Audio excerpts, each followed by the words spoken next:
Hey, what's up guys? It's Motoziety, and this is BikeSwap After Dark. Hey, yeah. Joining me tonight is my very special guest, Elena, who you guys have seen on my regular channel many times. Say what's up. Hi. So to start off tonight's video, one of the things that we talk about in our dual vlog is how I kind of started you along your motorcycling journey. Indeed. Can you talk a little bit about that and how that's affected your everyday daily life?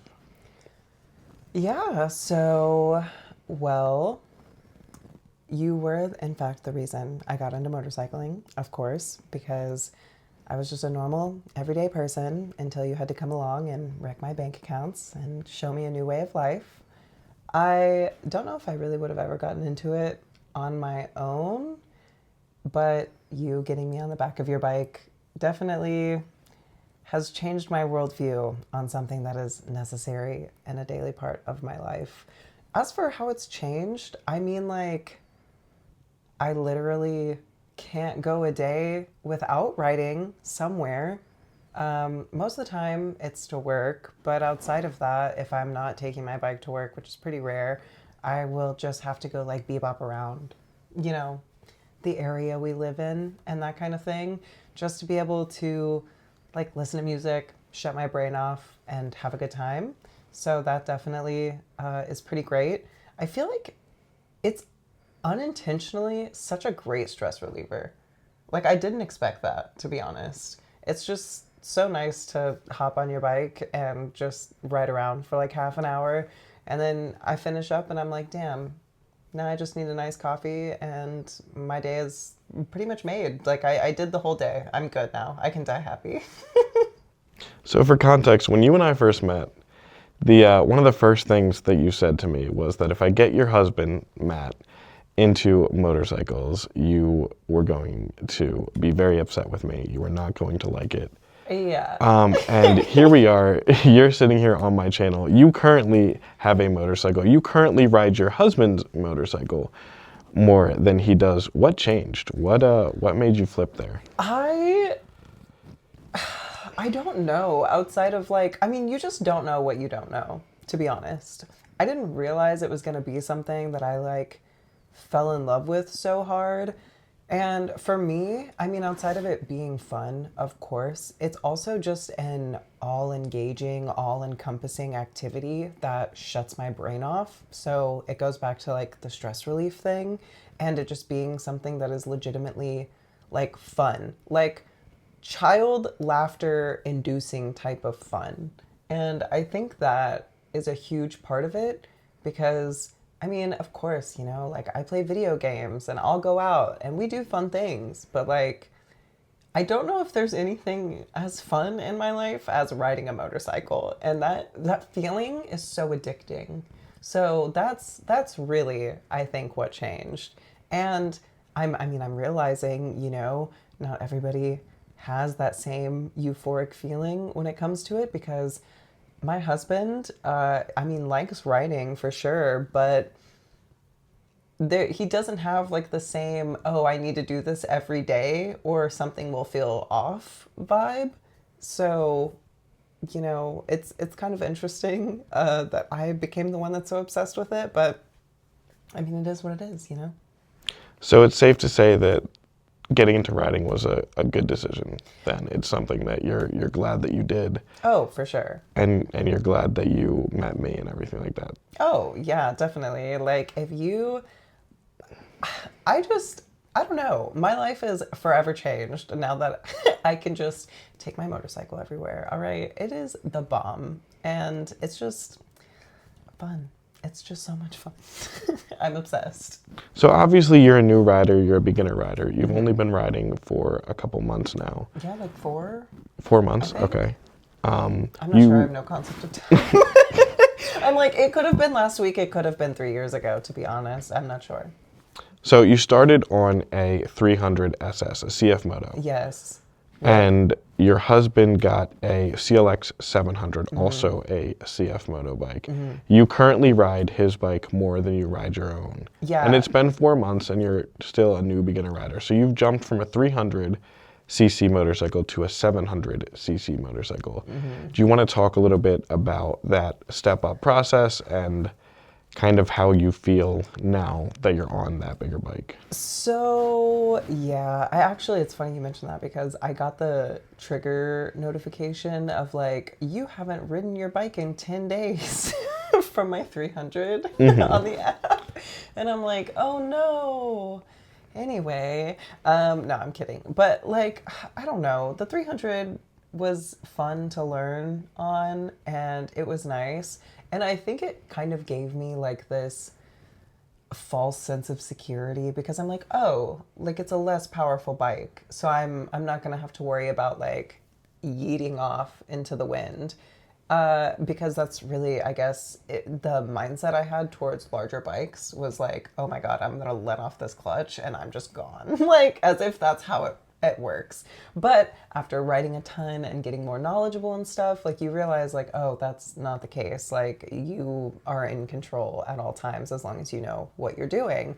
So the step up, honestly, has been nothing but good things because my little 300, she struggles to get where she needs to be as fast as she needs to be. And ripping through those gears is more work, honestly, than I expected. Like, I feel like it's honestly more effort and more work for me to ride the 300 versus the 700 because I feel like the 700 is so, like, responsive. I don't have to do a lot of work to be like, okay, we're 0 to 60 and we're happy, you know? Versus my 300 where I'm like, all right, we'll get there. Like, come on, like we can do it, you know, type of thing.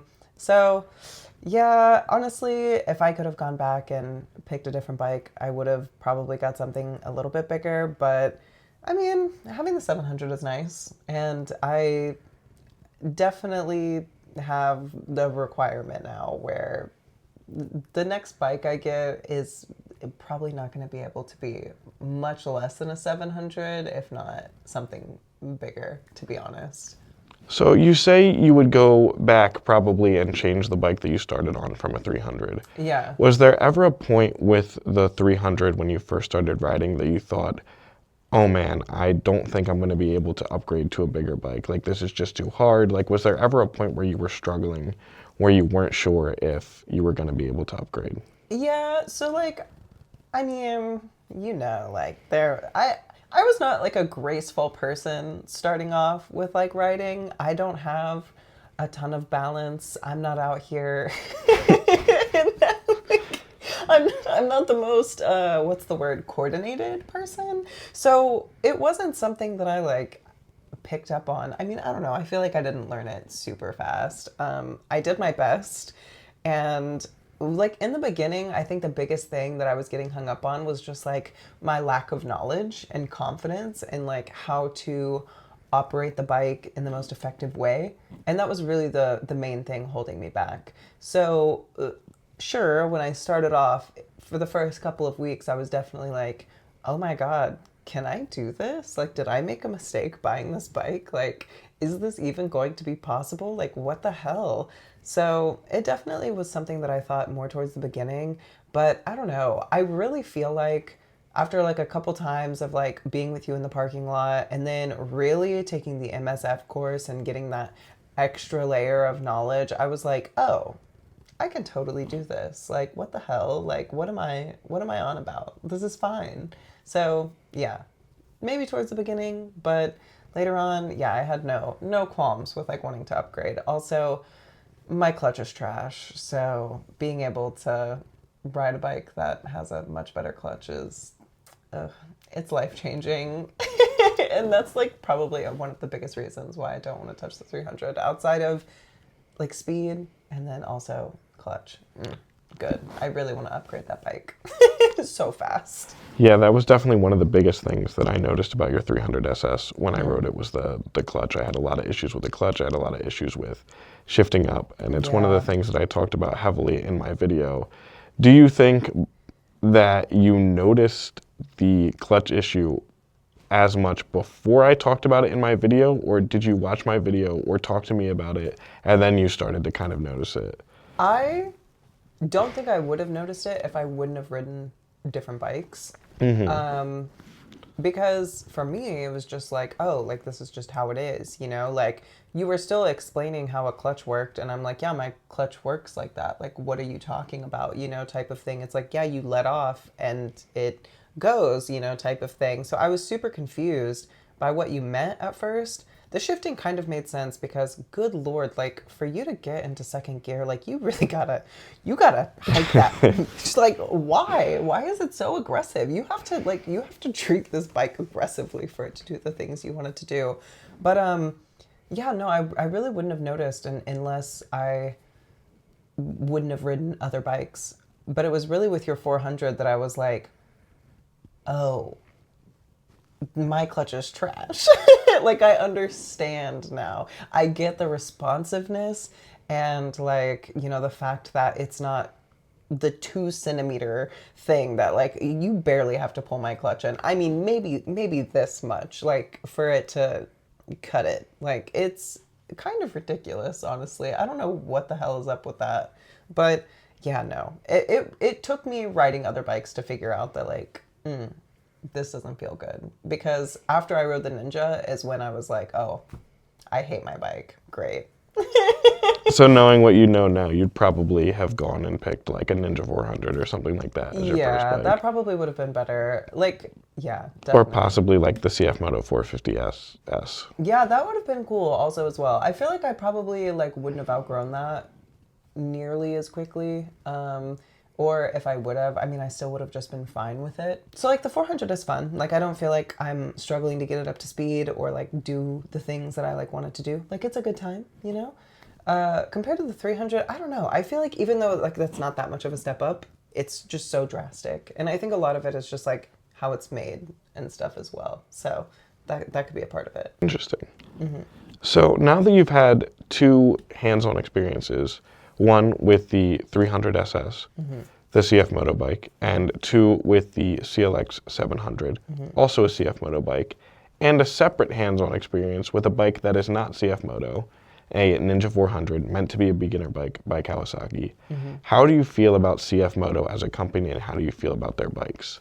Because I want to be clear, we're not just sitting here trashing CF Moto for like their clutch on the 300 SS. You ride the 700 CLX, Yeah. and that clutch is great. Yeah. Oh, I love the 700. At first, I didn't like it because it felt so much bigger than the 300. And I think it just kind of sketched me out, like the way the riding position was and everything like that. Now I love that bike. Like, straight up, it's what I ride every day. So I have no issues with the 700, and I think that the CF Moto bikes are legit. We've seen a lot at the Moto America thing that we went to, and a lot of them looked pretty sickening. So, I mean, I'm about it. Like, they're good. I just think that the 300 is, you know, I just wouldn't recommend it. Honestly, I would recommend probably the 450. I mean, you said the clutch was still like on that one, but like, I mean, at least you're getting more power. And Yeah. that can, you can at least overlook the clutch for that, I suppose. So, you know, no qualms with it. I think overall, like, the pricing is great on them, and I think that they look fantastic. And like I said, the 700 rides perfectly. So, no qualms. And I mean, it was nice learning on the 300. It looks good. I love the display on my bike. I love the way the bike looks. I just Yeah, don't care for how the bike handles. That's really my hang up with it. Yeah, I feel like that's definitely a solid selling point for CF Moto is Yeah. they look much different than anything else on the market. Yeah. Like the CLX definitely gets me a good bit of attention because people are so confused by like what it is. So that's cool. It's always nice to like talk to people about it. They're always very like, oh, it's Chinese. But I'm like, yeah, but it's fun. Like, I don't know why that matters, but okay, cool. I mean, do you see a significant quality difference between like the Ninja 400 and the CLX 700? Is there anything that you notice that like you'd immediately be able to point out, oh, this bike is a Chinese bike? Like, is there some kind of cheap quality difference that you see as someone who's not influenced by like the Big Four or CF Moto? I mean, no, But I also don't have like a ton of experience, you know? I've only ridden, what, 3 bikes? So it's not like I have a ton to compare it to or like base it off of. But I don't feel like, I don't know, there's any major differences or like anything notable that I would be like, oh yeah, like this is garbage, you know, like this this is a Chinese bike type of thing. But that could also just come from my total and complete ignorance, because I'm not going to sit here and pretend like I've ridden all these bikes and know all this stuff.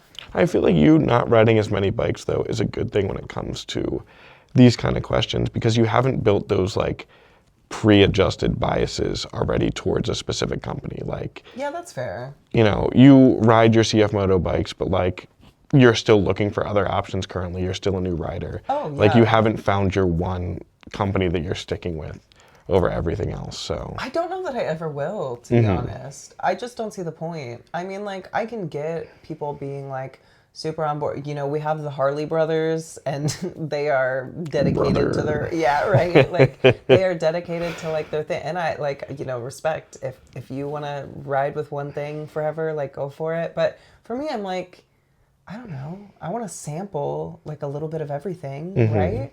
Like, there's so many options. There's so many different bikes. So how can I just sit here and be like, yeah, I'm just gonna stick with CF Moto forever, because like I'm probably not. There's so many other things like I'm looking at right now. So it's like, I don't know. I just why limit yourself?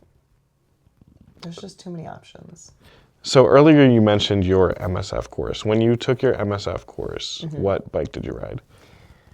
Oh, it was like a Duke something, I think. The KTM Duke 200? I think, yeah, that's Okay. what it was. I hated that bike. I hated it so much. So, and the reason that I hated it was because I wasn't understanding, like, the fact that I could not get around letting off that clutch without giving it acceleration. Like, you just could not do that. Like, it had to have some level of acceleration in order to, like, not stall the bike when you let off that clutch. And I was just like, what? Why? Like, I should be able to let off the clutch and then add throttle, right? Like, I shouldn't, like, what? But it just, like, you could not. Like, the second that you let off that clutch, like, enough for the bike to move forward, it would stall if it didn't have any throttle. And so it was so different from my 300, because that you slowly let off the clutch, your bike starts to roll, you're good, and then you throttle. You know, like that's kind of the headspace I was in. Now I don't even do that. Like I start to let off my clutch, and I already have throttle going, like when I'm letting off my clutch. You know what I'm saying? Like I'm ready to take off immediately. But starting off, I was much more timid, and I didn't want to be doing all that. So yeah, riding that bike now would probably be fine. But then, oh, I hated it. I hated it so much. I stalled that thing so many times, and it was so frustrating because I had gotten to a point where I wasn't stalling the 300 anymore. And then I get on that bike and I'm just like, oh, this is garbage. So, I mean, like, I don't know. I didn't love it. It was also ugly, but Well, I'm curious, like, how much of your stalling and that clutch being garbage was use over time. I mean, those bikes kind of like sit, they're being used by a whole bunch of different people. It could have been like used and abused. I'm sure the MSF people take care of their bikes and everything like that, but it's kind of hard to maintain them when they're every weekend being taken out by new riders who are constantly stalling them, dropping them, everything like that. So I'm curious for you what it would be like getting on a new KTM Duke 200, and if you would like it anymore. I mean, a 200, I'm probably not gonna. Probably not, but like honestly. a Duke 390 or something like that. Yeah, you know? I would be willing to try out like others and stuff. I mean, I just remember like one of the instructors, like when I picked out the bike, because it's like small, and I was like, oh, perfect. Like I want to pick one that is, you know, smaller looking. It's the only like sportier-ish looking bike that Yeah, was the there. naked style bike, yeah. Yeah, the rest of them were like all these cruiser looking ones, and I was just like, well, I'm definitely not trying to get with one that looks like a whole different like riding position and stuff that I'm accustomed to. So like, cool. So I pick it and I'm all happy, and he's just like, I'm just letting you know that the clutch on this is trash. And I'm like, okay, great, thanks, awesome, love that for me, so glad I picked this bike. And he was not wrong, it was trash. How did you feel about like the seating position on it and everything? Like the seating position was fine. The weight of the bike was fine. You know, it was pretty easily controllable and stuff. My biggest hang up on it was just like my lack of experience and like the thing happening in my brain that was just not like allowing me to be using throttle and like letting off the clutch at the same time, because I was still under the impression that my clutch was an on off switch and not a like kind of controlling lever type of deal on like, hey, you can be giving full throttle, but like if you're not giving any clutch, like you're good. You know, now I have a significantly more clutch control and I'm not worried about, oh my God, I'm giving too much throttle or like anything like that. So like I said, I mean, if I went back and rode it now, it would be totally fine. But then, yeah, it was not working for my brain. Did you have any apprehensions taking the MSF course? Was like there anything leading up to it that you were nervous about? Like when you got there, was there stuff that you were nervous about? Besides stalling the bike a bunch of times, which you managed to do in front of everyone, so I'm sure you feel. Yeah. I'm sure you feel Thanks for terrible about that, reminding me. But I mean, really, the biggest thing with it was, I mean, just having to do everything in front of people in the first place. Like, I already knew everything about the bike, you know? So going through that part was like, whatever. I had already ridden around, like around here and stuff by the time I had taken the course. But then when it actually comes to like doing it, like I am just such an anxious person for some reason. Like you sit me down to like ride a bike away from people, I'm so down. It's fine. No worries. But like you want me to do it in front of people? Like when I first started off, like I could not do it. Like it was so like dumb. And that was something that happened with me too. Like throughout the whole course, like the practices and stuff that we were doing, totally fine. The test, suddenly everything out the window. Like I could weave through cones and everything fine, you know, like got to a point where like everything was chill, wasn't stalling the bike. Test happens, all of a sudden like stalling the bike, missed a cone that I'm like going through, like everything just went sideways. And even the instructors were like, okay, we've watched you do this all weekend. Like breathe. It's okay, you know, like you can chill. And I don't know what that is. Like I don't know why I was so nervous about it, because now like I have no qualms of like riding my bike in front of anybody or doing anything on it, you know, like I'm very comfortable.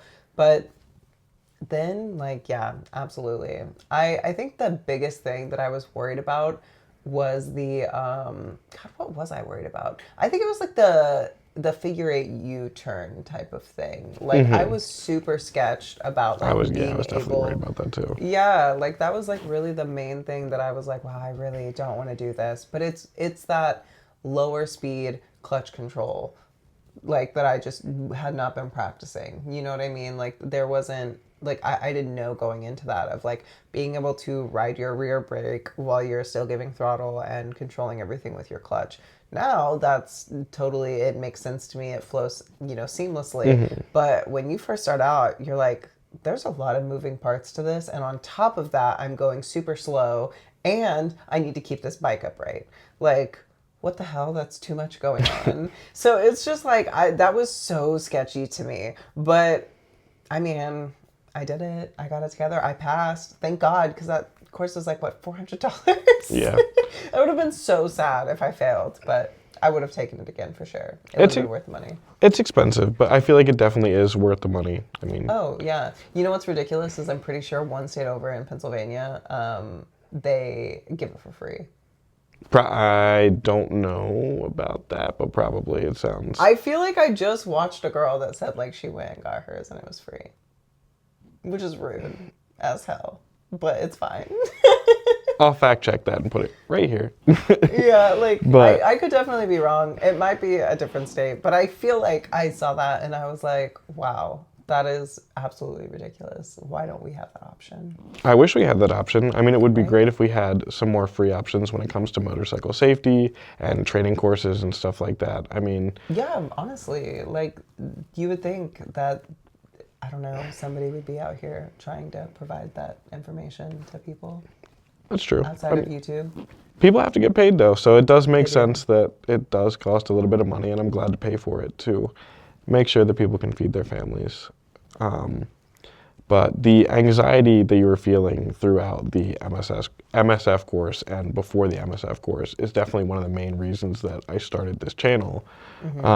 Because that test anxiety is a real thing. And Oh, like God. that, like riding anxiety is a real thing. And all of that, like just inability to do tasks while being anxious is something that definitely holds me back from a lot of the things that I want to do or that I know I can do. You know, how did you kind of combat that throughout your not only your test but throughout your entire 2 days at the MSF? Like, how did you kind of combat that anxiety? That's a great question. I don't think I did, to be honest. At least not. So there's the separate anxieties I had, right? So I had the anxiety of like learning and having to do that on like the road and around people here, right? And then there was the test taking anxiety in itself. I am just an anxious test taker. So I don't know that that will honestly ever really go away outside of like, I was just doing my best to breathe and keep it together and was like, okay, look, you haven't failed yet, so just keep going and we'll see what happens on the other side of it. So combating the anxiety then wasn't so much of like, there wasn't any revelations happening. I was just trying to keep it together. As for outside of the test taking, I had like I was riding around like one of our little back roads and stuff, and I had like a car pull up behind me. Like everything was going great. Everything is fine, right? And then I have a car pull up behind me. And then all of a sudden I am anxious as hell because I'm like, oh my God, am I going too slow? Oh my God, am I in like the right spot on the road? Just like all this stupid nonsense that like your brain starts going through for no reason, literally none. And so, a long story short, I end up stalling my bike and then dropping my bike because I'm like, freaking out. And yeah, after I did that, I realized like, I mean, I say like drop my bike. I ran my bike into a curb like a dumbass and screwed up my wrist. I got a little bit of road rash, the whole thing. So after wrecking it, I was like, wow, okay, lesson learned. We're not going to be concerned with what the hell other people are doing or other people in cars in general. Like, that's none of my business outside of making sure they don't kill me. And that honestly cleared up like my anxiety so quick. Was like, either you're going to have anxiety and die or like you're going to knock it off. And for some reason that just like flipped a switch in my brain and I haven't dealt with any riding anxiety since. Well, I'm glad because you have gone in 4 months from panicking with a car behind you and Yeah. running your bike into a curb to hopping on your husband's 700cc bike and riding with me. So I'm really proud of your progress. You've done a fantastic job so far, and I'm Thanks. glad you overcame a lot of your anxiety Yeah. when it came to riding. Me too, because now it's just all fun. I remember, like, it was like every time I was like getting on my bike, I was just like, oh my God, okay, like running through the checklist of like, you gotta make sure like you're doing the thing. Like, it was like elevated heart rate every time. Every time I'm getting on it, I'm like nervous as hell. I'm hoping like nobody is like out and around to like watch me take off and stuff just in case, type of deal. And now, like, I don't know. I don't even think those things. I'm just like, oh my God, okay, it's time to go. We're ready to go. Like I used to have to give myself like a couple of minutes so I could like get on the bike and be like, all right, this is what we're doing. It's happening. We got this, type of thing. And now I'm just like already bopping the music and hopping on there. And I'm like, we're going. We're doing the thing. Let's fucking get it. It's great. So I have to ask you, as a biker chick, when you hop on your bike and ride around, do you feel like you get a lot more attention? Do you feel like you get a lot more like looks, people talking to you because of that fact or because you're on a bike? I guess both. I mean, like, I don't know. I definitely have had quite a few encounters of just like going to the store, going to the gas station, and having other people on bikes say stuff to me. But I've also had like a surprising amount of middle-aged women who are always trying to stop and talk to me because they're like, oh my God, like, look at you. You're just like having the best time of your life, all this stuff. And so it's always like, they're just like hyping you up and it's adorable. I love it. Also, like kids. I had this guy and his daughter, she was maybe like 2 or 3, and they got out of their car, and he was like chilling with her in this cart and like next to me, and I thought he was like waiting for me to go so he could like go across, and I was like, oh, like go ahead, like I'm still like putting on my gloves and stuff, so I was like, you don't need to wait, like it's fine. And he was like, no, it's like cool, like if you wouldn't mind, like she wanted to hear it, like she wanted you to start it. And I was like, oh, okay, cool, yeah, totally, I'm down, I love that. So I mean, I don't know.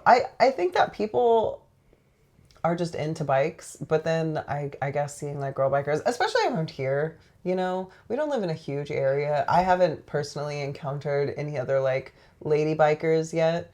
So just like out in the wild. So it's like probably something that is like less commonly seen and stuff. But yeah, like, I don't know. It's a great time. I'm not going to sit here and say I don't like the attention, because I do. It's nice. I love having just like random conversations with people out of nowhere, Like it's great. It's a good time. It is pretty solid. Yeah.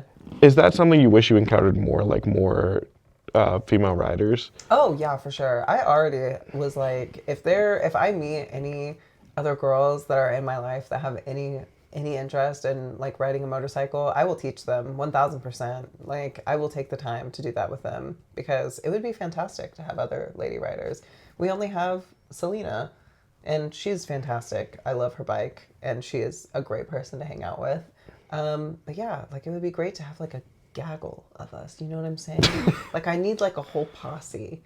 Like there needs to be more than just us. I just feel like you just need as many bike friends as possible, to be honest.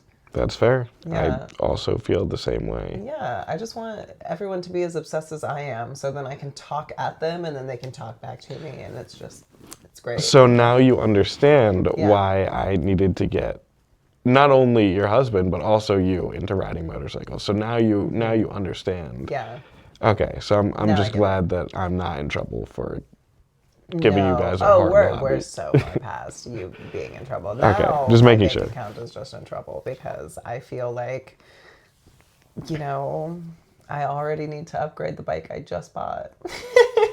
I'm glad you understand, and I'm glad your wallet also understands. Yeah. So it's safe to say most of your experiences so far with people approaching you have been pretty positive. Oh yeah, definitely. Have you had any negative experiences with people approaching you, or anything like on the roads with random drivers and stuff like that? Have you had any negative encounters? So, I mean, you and I were recording a video, and I had someone pull out right in front of me with next to no space between us, which it was super low speed, so whatever, but that dude definitely just pulled right out and did not care at all. Like it would have been very easy for me to just nail the side of his minivan. I think honestly that's probably the shittiest encounter I've had with other drivers. For the most part, it just feels like I think everyone thinks I want to race them, especially if it's a Tesla or some kind of sports car. It's like every time dudes will just like take off, and I'm like, bro, like I'm just trying to go to Walmart. Like, what are you doing? Why is this happening? But no negative experiences, like I haven't had anyone come up and say anything to me or anything like that. I think the only negative thing I deal with is constantly hearing like, oh my God, please don't die. Please be careful. Oh my God, I watched this video of this biker losing his foot. Like, I'm just like, wow, thank you so much for letting me know. I feel like that's something that every motorcyclist at some point is going to come across, that random encounter of someone just telling them a horrible story of, someone they knew at some point who either passed away on a motorcycle or got horribly maimed on a motorcycle. Yes. And it sucks. Obviously, as a motorcyclist, you understand that that's the reality that you live in, that could happen to you, that could happen to someone you care about, and that really sucks. It really, really sucks. Yeah, it's not a great thing to have happen or like be, oh God. I mean, it is a horrible reality of the situation, but at the same time, obviously, I don't get on my bike and I'm like, well, I may just die. So, dang, type of thing. I'm obviously as mindful and trying to pay attention as much as humanly possible. It's just such a strange thing to say to somebody. Like, It is. oh, well, don't die on it, type of thing. And I'm like, well, that's not the goal. So I guess I'll do my best. I But think it comes thanks. from a good place. I think it comes from a good, Yeah. genuine place. I mean, Yeah. just in like, we all know someone. Right. I think it comes from a good, genuine place, but it's just a strange thing to walk up to someone and say that. Yeah. And I wish that, I wish that my content could target more people like that, just so they could kind of hear from our side of things as motorcyclists, like, hey, maybe you shouldn't go up to someone and say that because, There's just like no, like, what are you really accomplishing with yeah, that? Like, we already know it's dangerous. We do it all the time. So like, we're aware, and we've seen plenty of stupid people. Trust me, the amount of times I look over and an individual is on their phone is insane. Like, it is actually insane. Like, I mean, driving a car is also very dangerous, and shocking, it gets way more dangerous if you're on your phone the whole time. So it's like, I mean, I get where they're coming from, but also like, I mean, everything has some element of danger. Everything has some element of risk. You just do your best to mitigate it and, have a good time. And also, like, I don't know, like, I get it. Like, I understand that it's dangerous and risky, but it's also extremely fun and just scratches an itch that nothing else does. So I can't really give it up. I don't know what to tell people, like my mom, when she found out I was riding, she was like, okay, well, I'm just not going to think about that because I have extreme amounts of anxiety. And I'm like, yeah, you do that, mom. Definitely don't think too hard about it. But it's just, I can't give it up. I don't know. I would never stop writing because other people are uncomfortable with the fact that I'm writing. You know what I'm saying? Like, that's just, it's not a good enough reason for me to give it up, especially now. It's just too embedded in my life, and I can't imagine not doing it. So your mom knows you ride. You've obviously had conversations with your mom about you riding. Was that difficult for you to bring up to her, or was that just something that you were like, oh, Oh, I no. ride? Yeah, You pretty know? much. It was just like, oh, I'm going to do this thing. Like, this is just what's happening. I've always been that way, though. Like, I'm not seeking approval from other people in my life of like whether or not I can do something. I'm just gonna do it. I mean, pretty par for the course. What advice would you give to anyone who's just looking to get into riding and stuff like that, about talking to the people in their life, their loved ones, about wanting to ride? Because that is a serious conversation Ooh, to have. yeah. Honestly, it is. Like, I live so far away from my family, so I don't really have to worry about anything in person. So I think that's probably why it was a little bit easier. Like, they also don't have to see me on the bike, and like they're not around me while I'm, doing it. So that probably helps in a big way. But I have seen, like, I follow like a bunch of like bike subreddits and stuff. So I see people talking about it. It's very common, especially with like really young people, 18, 19, that are still like living at home. And they're like, how do I convince my parents to like make it okay? And it's like, well, you probably can't, to be honest. Your parents are going to be freaking out for you no matter what. So outside of like, hey, I get that it's dangerous, but really elaborating on the fact that like you're going to go through the proper channels of like getting a good education on it, and you're not going to get some, you're not going to convince your parents that you can ride a motorcycle if you're the first motorcycle you're trying to buy is a Hayabusa. Yeah, Like, 100%. probably don't do that. Explain to them that you're going to get like a lower CC bike, which you should do anyway, just not the 300 SS. Maybe start with a Ninja 400, or something smaller, up to you. But I think that getting the education factor like put in there, and that you're going to go through all the proper channels, would probably be a good selling point. But I think at the end of the day, like, people are just going to have to get over being uncomfortable with it. Like, there's probably not going to be a lot of convincing. Like, I think a lot of people are just set on like that's a death trap on two wheels. It is inevitable that you're gonna die. But it's just not true because there's so many riders who have been around and have done this for 20, 30 years.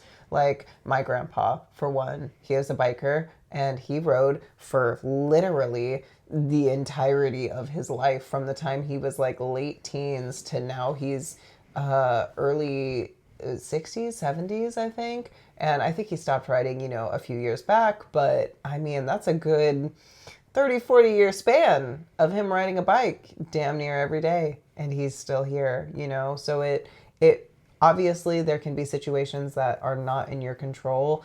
But when you go through the proper channels of education and you focus on something that you can improve every time you ride, I think that you are mitigating that risk significantly and you are doing the best you can in every situation, like riding a bike is just as mentally exhaustive as it is physically. So it's like, I feel like if you are doing that work, then, you're doing the best you can. But I don't think you can really truly convince anyone that it's like okay. I think everyone just kind of accepted it for me, but they're just like, yeah, don't talk to me about it. Like, don't tell me what you did. Like, don't tell me what your top speed is. Like, don't do that. If I told my mom the speeds that I have reached at this point, she would lose her mind. I think it's important to remember that when you have those conversations with your parents or people who love you, that their concern is coming from a good place. Oh, definitely. It's all love. They don't want anything bad to happen to you. And it makes sense. Like there's bad things that happen every day, whether it's in a car, whether it's on a motorcycle. They just want to make sure that you're safe. So showing them that one, you can be responsible. Two, you're going to take the steps to learn everything you can about motorcycling, about safety gear. Just showing them that this is something that you are serious about, that you're going to take seriously is important. You want to put your best foot forward when you're having those conversations, and you want to hear them out too.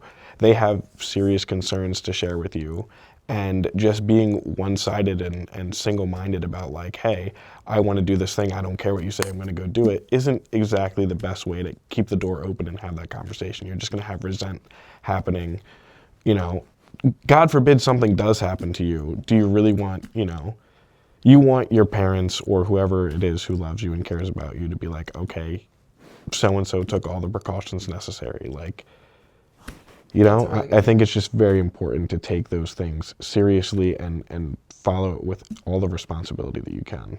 Oh, definitely. Yeah. I mean, I definitely fleshed that out for my mom in the realms of like, yeah, like I have a riding jacket. Also, like, the person teaching me is a very cautious rider, like I've already like been on your bike. I see how you ride. Like, you don't do a bunch of stupid shit. You know what I mean? Like, you're not out here lane splitting and like speeding excessively all the time, like, so I definitely made it clear, like, hey, look, I'm not doing this like dumb. Like, whatever you see on like YouTube videos and like TV and shit, that's not me. Okay. I am respectful and mindful of the law, and I'm not out here trying to do anything that is putting me at risk. Okay?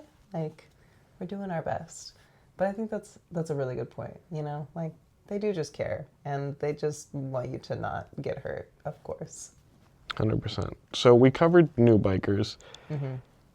Do you have any advice for backpacks specifically? Because there is a subsect of either young guys or girls who only solely want to ride on the back of bikes. They don't necessarily care about having their own bikes, but they love to ride on the back of bikes. Obviously, you've rode on the back of my bike a couple of times before deciding to get your own bike. Do you have any advice for someone who only wants to backpack? You need to be paying attention to what's going on also as well.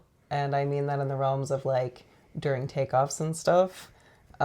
Because obviously if a light turns green and you are lollygagging around and not holding on to the rider, you may find yourself flat on your ass. Not that that has happened to me, thank God, but it could if you're not paying attention. Also, don't be like, yeah, you can like look left and right, but don't be like trying to turn all the way around. Like, what are you doing? Like, you need to remember that like the person that is riding this motorcycle right now is still having to keep the balance and everything, and you shifting around a ton, like, don't do that. That's probably not great. I haven't ridden with anyone on the back of my bike yet. I don't know how that would go.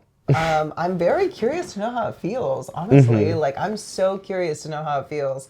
But also at the same time, when I do finally have someone on the back of my bike, I would like them to be either like my size or smaller. Because I feel like if I get someone like you on the back of my bike, no offense, I don't know that it would work. I don't know if I could like do the thing, honestly. Do you think I could? I don't know. If this video gets to 100,000 likes, I'm going to ride on the back of Elena's bike. So that sounds like a fun challenge. Get this video to 100,000 likes, guys. I'm going to backpack Elena. It would look so funny. Like, you'd be like towering over me the whole time. Yeah, no. I don't know. I don't know if that would work. But yeah, as for, you know, all the backpacks out there, I mean, it's really just kind of common sense. Pay attention. Don't be shifting around a bunch. And you don't have to worry about, like, you told me, you were like, look, just hold on. And, like, you don't need to worry about leaning. You don't need to worry about anything. Like, just hang out. Don't be dumb. It's pretty straightforward. Obviously, you're married. You're not going on any dates with guys anytime soon. But if you were to go on a date with a man who had a motorcycle, and he was to offer you a ride on the back of his bike, would you take it? What are some of the things that like would stand out to you before taking the ride on someone's bike? I don't think I would. I would have to. First off, I would just want to take my bike. To be honest, if you weren't riding, if I wasn't riding though, if we were, you know, truly set up, I honestly have severe trust issues, and I would not be hopping on the back of anybody's bike. The only reason I hopped on your bike and like was okay with it was because I'd already seen you ride so many times. Like, we had gone, you know, we've had multiple outings where I've seen you ride your bike. So at that point, you know, I obviously knew, like, I had solid proof that you knew what you were doing. You've been riding for a few years now, and like you know what's up. So I was not super concerned with that. Also, the other thing is, like, you know, I have a lot of trust built up with you. We've been friends for a while, you know, like I'm not sitting here under the impression that you were going to do something that was going to be like risky or put either of us in danger. So that was like a big part of it.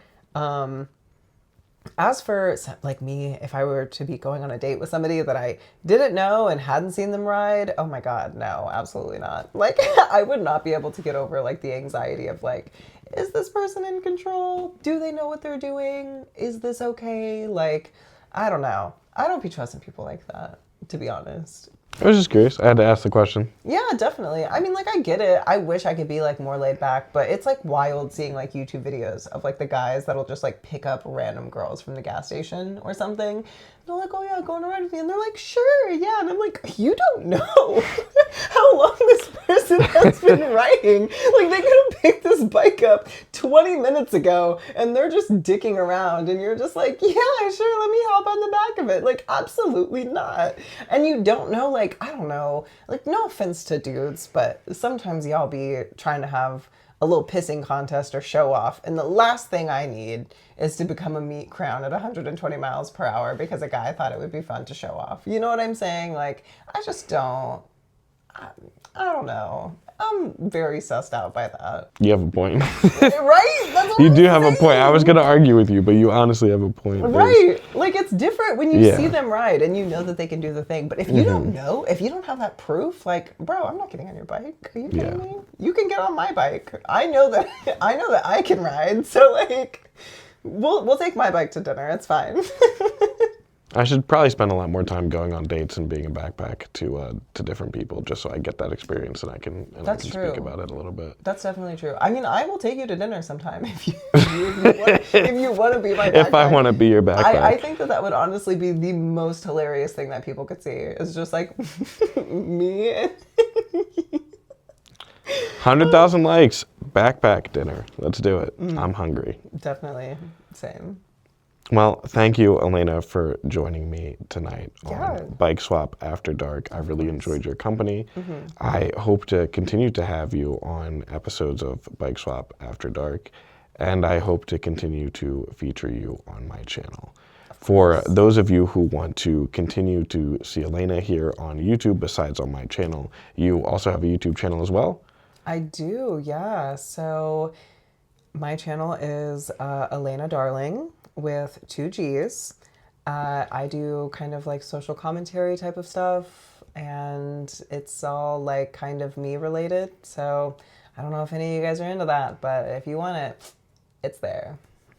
Thank you guys so much for watching. Thank you for being members of this channel. Your support means a lot to me. If you could like, share, and subscribe, that would also mean a lot. And I will see you in the next video. Thanks, guys. Bye.